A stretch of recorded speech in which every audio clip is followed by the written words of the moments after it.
વિરોધ થઈ રહ્યો છે। આંગણવાડીની કામગીરી શરૂ કરતા ફરી વિરોધ શરૂ કરાયો।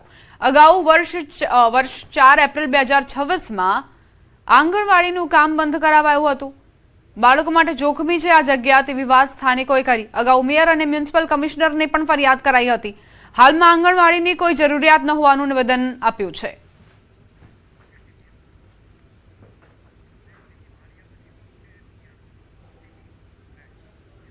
મોરબી જિલ્લાના માળિયા મિયાણા તાલુકામાં ભારતમાલા હાઈવે પ્રોજેક્ટ અંતર્ગત પ્રસ્તાવિત જસાપર બાયપાસ મુદ્દે ગ્રામજનો અને ખેડૂતોમાં ભારે વિરોધ જોવા મળ્યો છે।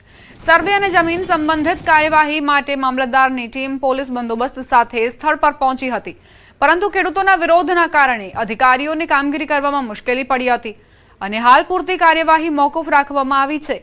ગ્રામજનોએ બાયપાસ રદ કરવાની માંગ સાથે ચેતવણી આપી છે કે માંગ સ્વીકારવામાં નહીં આવે તો ઉગ્ર આંદોલન કરવામાં આવશે। ખેડૂતોના જણાવ્યા મુજબ બાયપાસના કારણે 100 થી વધુ વીઘા ખેતીની જમીન અસરગ્રસ્ત થવાની શક્યતા છે। આજે ભેગા થયા હતા, આજે સર્વે કરવા માટે મામલતદાર સાહેબ અને રોડ ટીમ આવી હતી પોલીસ બંદોબસ્ત સાથે। તો અમે એને રોકવા માટે જો અમે તમારું આ કામ કરશું તો અમે રોડ ચકાજામ પણ કરશું। અત્યારે મામલતદાર સાહેબ વયા ગયા છે, બરોબર, એના માટે અમે રોડ કામ બંધ કરવા માટે આ બધા ભેગા થયા। ટોટલ જમીન વહી જાય છે, બિન ખાતેદાર થઈ જાવ તો આ સરકારને મેં રજૂઆત કરી, છતાં પણ હજી અમારે રોડ કરવો છે તો કોઈ પણ પૂછ્યો કે આ રોડ અમારે કરવા દેવા નથી, અથવા મને કાંઈ જમીન આપે, સરકાર પાસે જોગવાઈ હોય તો મને જમીન આપે, જેટલી મારી જમીન જાય। આજે માળિયાથી અને 4 રસ્તા પીપળિયા રોડ પડે એ તેવો જોઈએ, બાયપાસ પડે એ ન પડવો જોઈએ, અને તમે આવશે એટલે અમે લડવા તૈયાર છે કે અમારા છોકરાના રોટલા ન રહે। ડાંગ જિલ્લામાં ગેરકાયદેસર રિઝોર્ટ અને ટેન્ટ હાઉસ પર કાર્યવાહી। કલેક્ટરના આદેશ બાદ નાયબ જિલ્લા વિકાસ અધિકારીને તપાસના આદેશ આપ્યા હતા। તપાસ દરમિયાન જિલ્લામાં કુલ 63 જેટલા બાંધકામો ગેરકાયદેસર જણાઈ આવતા સીલ કરવાના આદેશ કરાયા છે।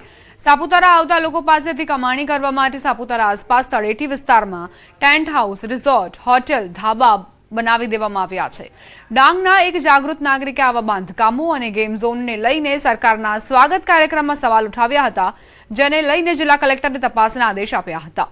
તપાસ દરમિયાન નાયબ જિલ્લા વિકાસ અધિકારીને જિલ્લામાં કુલ 63 જેટલા બાંધકામો ગેરકાયદેસર એટલે કે મંજૂરી વગર બાંધવામાં આવ્યા હોવાનું જાણવા મળ્યું છે।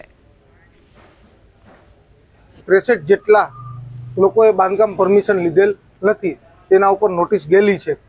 તો હું તો કહું 63 નથી, પણ ડાંગમાં જોવા જાવ ને તો 500 થી વધારે છે લોકો। અમારા તરફથી ડાંગ જિલ્લાની તમામ ગ્રામ પંચાયતોને નિર્દેશ આપવામાં આવ્યા છે કે તેઓ પોતાના વિસ્તારમાં ચાલતી આવી પ્રવૃત્તિઓ સર્વે કરે। જો બાંધકામની પ્રવૃત્તિઓ વિના પરવાનગીથી ચાલતી હોય તો એને બાંધકામ અટકાવે। તેમજ જૂનાગઢ પાસે ગિરનારના પગથિયા પર એક બાળક પર સિંહે હુમલો કર્યો। આ ઘટના અંગે મુખ્યમંત્રીએ ફિલ્ડ અધિકારીઓ સાથે તાકીદની બેઠક યોજી હતી। આ બેઠકમાં લેવાયેલા નિર્ણયો મુજબ સીડી વિસ્તારમાં હવેથી નવા વન સુરક્ષા ગાર્ડ તૈનાત કરાશે।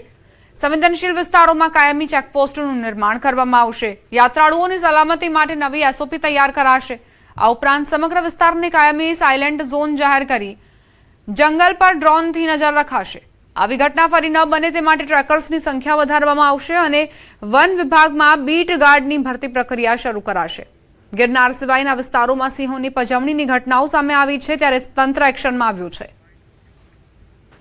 વિભાગના પ્રિન્સિપલ સેક્રેટરી અને head of the forest force સહિતના ફિલ્ડના અધિકારીઓ અને મારા સાથી પ્રવીણભાઈ માળી અમે મીટિંગ કરીને અમુક નિર્ણયો જે લીધા છે, એમાં જે આ દાતારના આખી સીડી વિસ્તાર છે એમાં 25 જેટલા નવા ટ્રેકરોની નિમણૂક કરીને સુરક્ષા વધારવાનું, અને જે સંવેદનશીલ વિસ્તાર છે ત્યાં એક કાયમી ચેકપોસ્ટનું નિર્માણ કરવાનું, એક સ્ટાન્ડર્ડ ઓપરેશન પ્રોસિજર